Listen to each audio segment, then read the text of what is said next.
Hey guys, this is Callum from EnglishShooting and welcome back to the channel and the Bluefield Sports Gun Room. But today we're not going to be reviewing a gun, instead what's on top of the gun. And this is the brand new Trijicon MRO HD. And there's a lot of hype around this optic after the very popular MRO. But what actually is it? Well, it's a reflex style sight. And unlike the MRO, this has two reticles built inside of it. It has a 2 MOA dot and it also has a 68 MOA reticle. The reticle being very similar to the one that you'll find within an EOTech. Now, the main selling point of the MRO and the MRO HD is the large aperture and the large field of view intended for fast target acquisition. And being a competition shooter, wanting to get in really heavily into IPSC mini rifle here in the UK, fast target acquisition is what it's all about. And for the previous sort of 6 months or so, I've been looking at a potential different avenue from the Vortex Razor HD Gen 2 1 to 6 that I have. Whilst I've found in the past scopes that can go down to 1 magnification, absolutely brilliant, giving you sort of the best of both worlds. If you need that ×6, you can just whack it up or keep it down at 1 power using the illuminated reticle to use it as basically a red dot. I've come to sort of learn that you can't have the best of both worlds, and whilst the Vortex Razor HD is a phenomenal scope, I absolutely love it, I have found on the sort of faster, closer targets that it just doesn't have the speed that a red dot has. However, then with mini rifle here going out to further and further distances, 100 yards being quite common now in any match, you do sometimes need that magnification just to help you out with those longer shots, which sort of leads you down this sort of flip-flop path. Do I stick with the scope or do I go for a red dot? And what the MRO and MRO HD are intended for are used with a 3x magnifier that Trijicon also make. And this is the option that I'm sort of exploring, using the dot for those fast targets, those closer targets, and then for those longer ones, flicking on the magnifier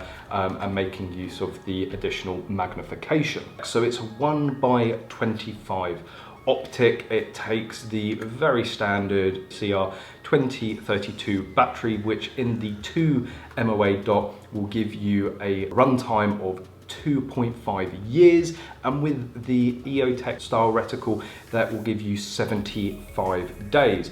You can also quickly change between the reticle and the brightness with the selector knob on top, and it's super high quality, really positive. There's no play in it, no wiggle. You've also on the side and on the top you've got your windage and your elevation, and it's fully weatherproof, fully sealed, and certainly for British competitions you're going to need something that's going to live up to the rain and the wet conditions here. The total weight of the optic is also 130 grams, which is something that appeals to me because the Razor HD is a lot heavier.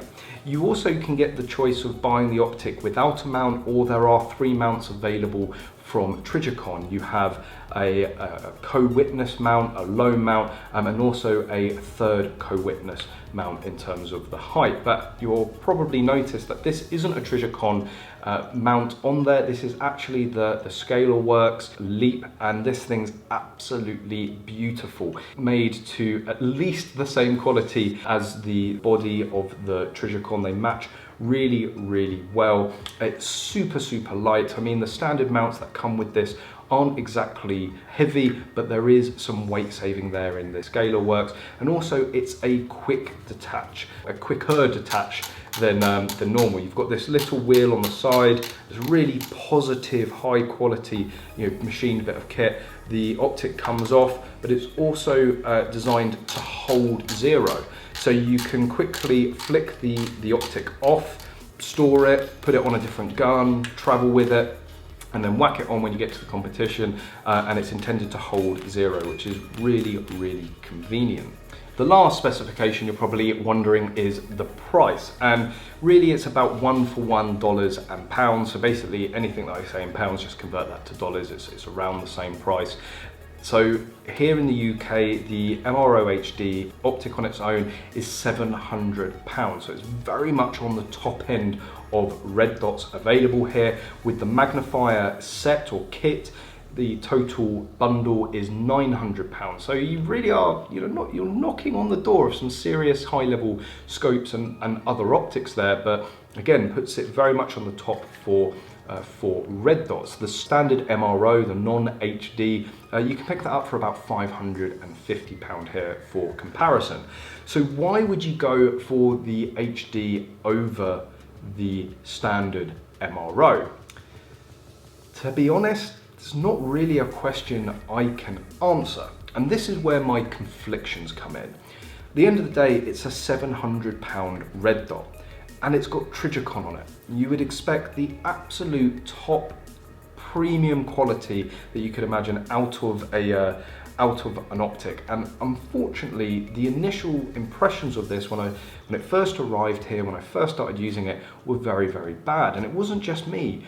Connors and Alex both had a look through it, and we were wondering why someone would pay that much money for this dot. And it comes down to, unfortunately, there's artifacts within the optic. Because it's a reflexile sight and it's basically mirroring the dot onto the lens, you're getting all sorts of reflections, and you can actually quite clearly see the whole sensor of the bigger 38 MOA reticle. And when you're shooting it, when it's on, I tend to get this quite defined, almost as bright as the reticle itself, this line on the right hand side. For something that's designed to have a wide field of view, and something that's intended for fast acquisition because you can see so much through it, having just more of it obstructed by this artifact really does go against everything this optic is about. Now, I have been in contact with Beechwood, who are the UK importer for Trijicon,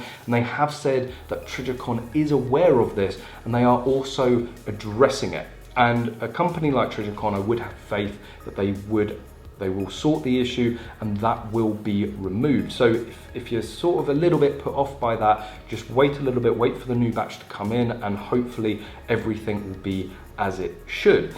But also, for me, I can't see the benefit of the larger reticle. I would purely just use the dot. So whilst I've had maybe a little bit of an initial bad experience with this optic, funnily enough, it's been one of the longest sort of on loan review items that I had. Sometimes I might have a day or two with a gun or a bit of kit. Sometimes I'll be lucky and get a week or two. I've had this for a number of months now because it was a good friend, Daniel Smerald, that bought this.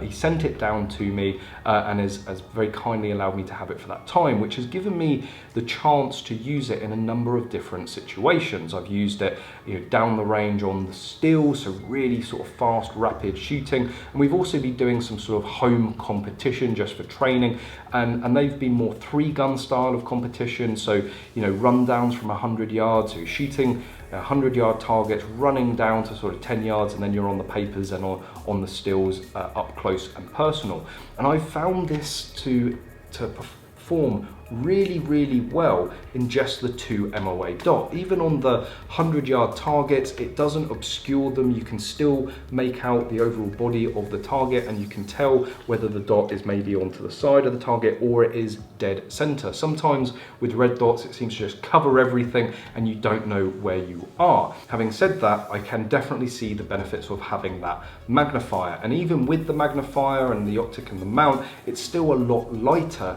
than the Razor HD. I'm actually seriously considering going to a Trijicon MRO for my sort of main primary optic for my competition rifle, and then picking up a ×3 magnifier to help out on those longer longer targets. So whilst I find it quite hard to recommend the HD in its current state, because there are the issues with those reticles that many people have experienced, If you don't have that larger reticle, you won't have any reflection from that sensor because it won't be there in the standard MRO, and I think the dot is just absolutely wicked, performs really, really well without that ghosting. And both Connors and Alex, having used it a little bit more as I have, they've sort of come to the same conclusion. It's a bit of a weird one. I've ended up doing a complete 180 from when I first had this optic. I absolutely was put off by it, not what I expected from Trijicon, but I have come around to it with having used it in a variety of different situations.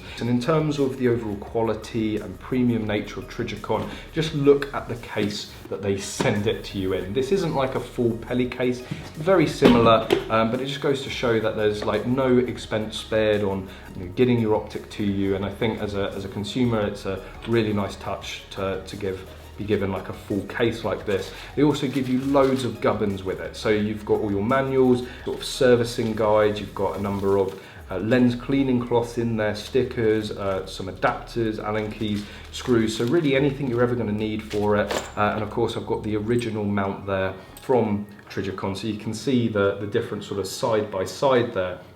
And well, I don't think you need me to tell you which one looks better, which one looks a little bit more, let's say, Gucci. So again, one massive plus for the scalar works. Another, for me, plus of the standard MRO is going to be the battery life. 75 days with the standard reticle, for the larger reticle even, that 68 MOA reticle. That's just another reason why you would want to be using the dot, because you get 2.5 years. And also the MRO, standard MRO, is available in both a red and a green dot, and from what I've heard, the green does offer just a slightly little bit of extra crispness for that dot, so that's probably something to look at. I'm pretty sure that they will eventually release a green dot for the MRO HD if they haven't already, but they're not available here in the UK yet, but there's obviously a little bit more choice with the standard MRO. So yes, whilst I can definitely see the potential in it, for competition I would personally save a bit of money, go for the standard MRO, and that is effectively going to pay for the 3x magnifier, which whilst I haven't tested out, I'm hoping is going to perform very, very well. So you're probably going to be seeing a lot more of MRO on the channel if I do go ahead with it. I'm about 95% there, but I always like to take time with these decisions because they're not, cheap bits of kit. But I really hope that this review has been useful for you, given a bit of more insight of this this sort of fast acquisition, large aperture red dot from Trijicon. If there's anything else you want to know or have any other questions, please fire any of them in the comment section below. I really hope you've enjoyed this video. If you did, please give it a thumbs up and make sure you're subscribed for future videos. And as always, guys, I hope to see you soon.